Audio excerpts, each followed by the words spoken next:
예를 들어 목표 설정을 할 때 제가 만약에 선생님인데 제가 아까 전에 좀 목표가 높다고 했잖아요. 저는 뭐 건물을 만들고 싶고 뭐 하고 싶고 이렇게 생각하시면 돼요. 만약에 어머님이 학생이랑 얘기를 하다가 얘가 목표 설정이 좀 잘못된 것 같아. 그러면 숫자로 대입을 해보세요. 예를 들어 선생님이에요. 나는 교육을 가르치고 싶어. 그러면 한 사람을 가르치고 싶으면 뭘 해야 돼요?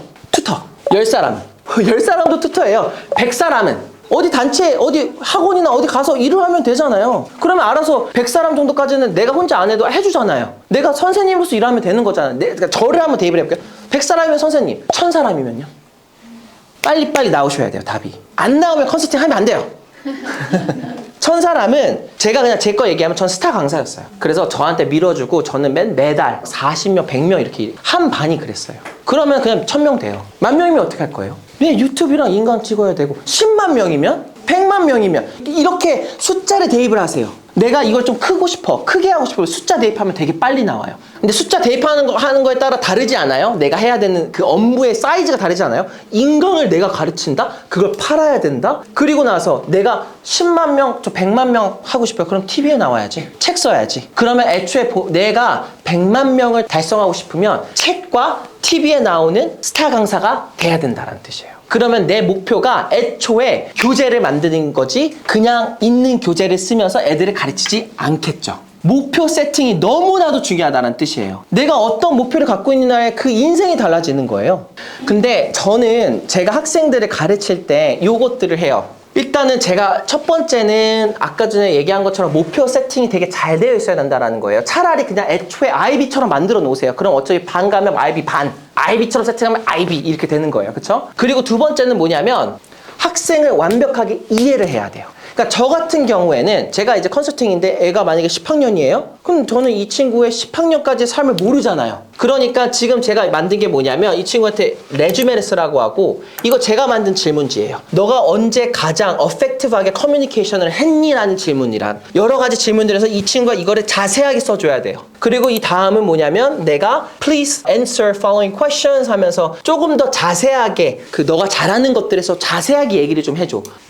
왜 네가 그걸 잘한다고 생각하는지. 그럼 이제 이 친구는 AP 이코노믹에 대해서 막 얘기한 거죠. 그렇죠? 또 다음 이 친구가 갖고 있는 모든 것들이 다 문서화 시켜야 돼요. 리서치면 리서치, 그 다음에 여기 심지어 영상까지, 그리고 이 친구가 했던 많은 아트워크면 아트워크를 다 정리를 해놔야 되고, 그 다음에 대략적으로 1년 스케줄이 이렇게 좀 나와요. 이게 아카데믹이랑 이씨랑 퍼스널 프로젝트랑 미니 프로젝트가 저는 애초에 이걸 안 해놔요. 저는 뭐 예를 들어 2개, 3개 이게 아니라 그냥 1년에 최대로 40개 정도 하자. 왠 줄 아세요? 미니 프로젝트를 많이 해야지 나중에 굉장히 리얼 어빌리티가 나오는 거예요. 근데 여기는 퍼스널 프로젝트, 지금 PP를 우리 대부분 2개까지 하나요? 2개 정도, 3개. 저는 PP가 벌써 10개예요. 근데 PP가 저는 중요한 게 아니에요. 왜? PP 위에 뭐가 있냐면 시그니처 프로젝트. 훨씬 더 고난도의 프로젝트가 지금 4개가 깔려 있어요. 2개를 먼저 해야지 나중에 2개를 까줘요, 저는. 그리고 나서 주마다 이제 예를 들어서 제가 주마다 만나요. 그러면 이제 주마다 이 친구한테 숙제를 주고 내가 오늘 이 친구랑 얘기했던 것들을 요약을 합니다. 그럼 매 주마다 이런 것들이 쌓이겠죠. 그리고 이런 디자인 같은 것들, 그쵸? 이런 것들이 다큐멘테이션을 다시 합니다. 그러니까 무슨 말이냐면 제가 이제 학생을 완벽하게 이해를 하고, 그쵸? 그 다음에 year 로드맵이 나오고, 그 다음에 이걸로 인해서 다시 차곡차곡 다시 쌓아가요. 아까 얘기했죠. 다큐멘테이션 안 하면 안 된다. 왜? 나중에 포트폴리오 무조건 보내야 되는데 그게 과정이 없는데 무슨 포트폴리오를 내요? 이렇게. 이런 거 다. 그래서 제가 생각해본 제 컨설팅의 매력이 뭐냐? 탑다운으로 모든 걸 다 준비합니다. 무슨 말이냐면 저는 이런 것들을 많이 생각해요. Future life. 이 친구가 대부분의 학생한테 너는 4년 후에 뭐 할 거야? 10년 후에 뭐 할 거야? 대부분 다 모르겠대요. 근데 그거 되게 안 좋은 거예요. 나는 10년 후에 4년 후에 어떤 식으로 살아갔으면 좋겠다. 무엇을 했으면 좋겠다. 누가 나의 롤모델이다.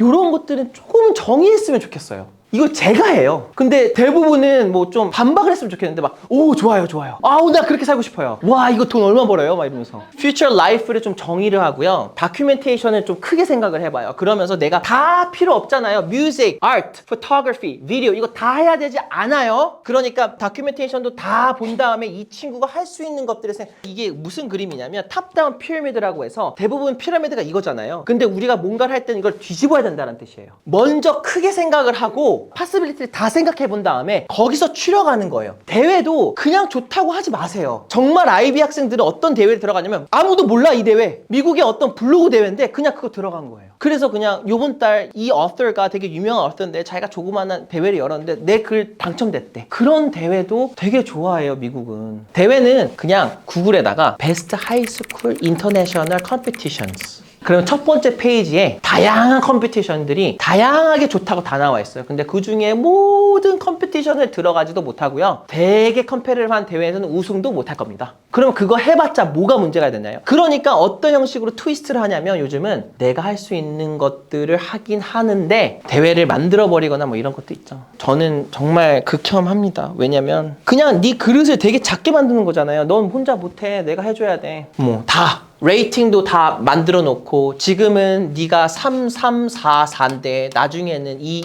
2, 2로 만든다. 시그니처 프로젝트를 먼저 생각을 해보고 이게 생각이 났다면 그 미니 프로젝트들이 좀 생각이 날 거예요. 그럼 이거 먼저 하고 나서 시그니처 프로젝트 하면 돼요. 이런 형식으로 저는 조금 빌드를 합니다. 그래서 입시로 이걸 정형해 본다면 그냥 자기 정체성 발현이에요. 그리고 독창성의 추구고 혁신적인 도전이고 진정성의 가치예요. 반면 진정성이 결여되면 인위적인 준비가 되고 진정한 잠재력이 드러나지 않기 때문에 입학 사정관들이 계속 보려고 하는 게 뭐냐면 잠재력이 있을까? 이 친구는 미래에 성공을 할 수 있을까? 이런 것들이 지금 보신 것들을 보면 대부분 내가 수상을 했고 내가 뭐 어느 정도 뭐 지금 순위권에 들어 이런 얘기를 안 해요. 내가 어떠한 문제점을 가지고 이렇게 해결하고 있다라는 얘기를 많이 해요. 그게 제일 중요한 거예요. IB에서는. 그런 친구가 많아야지만이 세상이 조금씩 긍정적으로 변한다고 믿고 있는 학교고. 그래서 제가 좀 썸머리를 드리면 표정 기전을 넘어 이게 제 썸머리예요. 어떻게 보면 정체성과 성장을 추구하는 차별화된 학생이 잘 되는 것 같아요. 그럼 그걸 좀 풀어서 길게 얘기하면 많은 활동과 수상의 추구를 넘어서 자신만의 정체성과 분명한 목적을 찾으며 실패를 통한 성장을 중요시하는 개인, 자신만의 방법으로 문제를 접근하고 개인적 관심사에 기반한 열정적인 기록을 통해 자신을 표현하고 끊임없이 자기 평가와 맞춤형 전략을 통해서 지속적으로 발전하고 추구하고 자신의 재능을 적절히 활용하여 어떠한 결과도 이끌어낼 수 있는 능력을 발달시키는 것이 우선시. 표현의 한계를 넘어 정체성과 성장을 중심으로 한 학생. 이게 제일 중요한 것 같아요. 질적 우수성과 더 나은 결과를 추구하는 과정에서 학생의 범주를 넘어서 이런 친구들.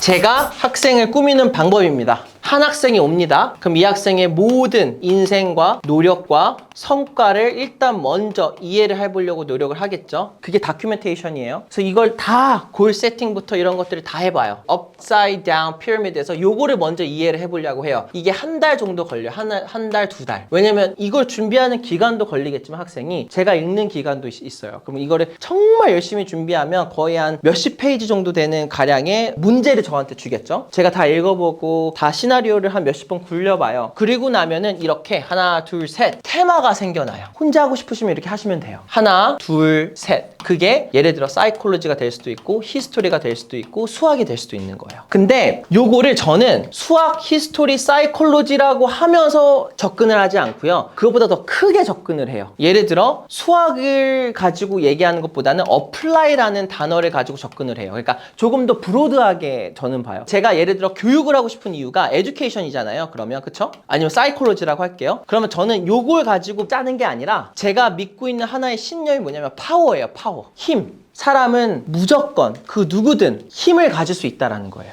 거기 안에서 저는 에듀케이션이 중요한 것 뿐이에요. 그러니까 제가 프로젝트를 만들 때 에듀케이션으로 만드는 게 아니라 파워로 만드는 거예요. 그러니까 좀 다양해질 수밖에 없는 거예요. 이해 가시죠? 그러면 메이저를 고를 때요. 메이저를 먼저 고르긴 해요. 근데 그 메이저 위에 있는 친구를 찾아주셔야 돼요. 이 메이저 위에 있는 친구. 그리고 나면 이 각각 하나, 둘, 셋, 넷, 하나, 둘, 셋, 넷, 최소 하나, 둘, 셋, 네 개 정도는 프로젝트를 깔아 놓으세요. 근데 이 프로젝트를 할 때 이 친구의 스킬을 응용하세요. 그게 예를 들어 어떤 친구는 아트가 될 수도 있고 어떤 친구는 크리에이티비티가 될 수도 있고 어떤 친구는 리더십이 될 수가 있어요. 요거를 응용해서 이것들을 만들어 보세요. 하나씩. 그리고 이걸 다 하고 나서는 이걸 같이 다 결합한 하나의 시그니처 프로젝트를 하나 만들어 보세요. 공식보다는 되게 진짜 이렇게 저는 만들어요. 제일 중요한 거는 요 마지막 사진인데 이게 담장을 넘는 아이잖아요. 그쵸? 제가 이거를 왜 마지막 페이지에 놨냐면 그런 구절을 봤어요. 배고픈 아이는 남의 담장을 넘는다.